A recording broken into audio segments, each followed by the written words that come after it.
आपको ये गाना अच्छा लगे तो लाइक करना, शेयर करना, कमेंट बॉक्स में लिख के बताइएगा आपको गीत अच्छे लगे तो।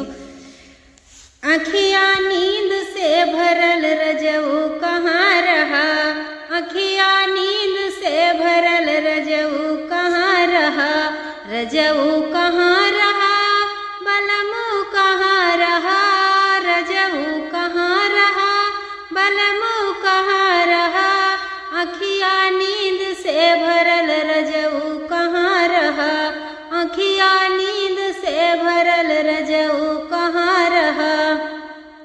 हमरे दुआरे राजा निमिया के पेड़ेवा, हमरे दुआरे राजा निमिया के पेड़ेवा, खाला शीतल कसम रजऊ कहाँ रहा, खाला शीतल कसम रजऊ कहाँ रहा, अखियाँ नींद से भरल रजऊ कहाँ रहा।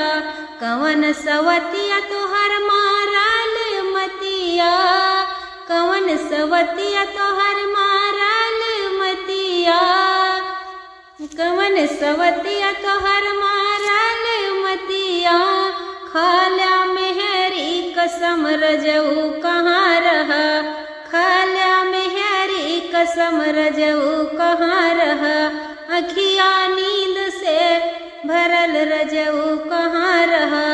दिन बर दिना तोहर बिगड़ल दशा, दिन बर दिना तोहर बिगड़ल दशा, खाला लड़िका कसम रजऊ कहाँ रहा, खाला लड़िका कसम रजऊ कहाँ रहा, अखियाँ नींद से भरल रजऊ कहाँ रहा।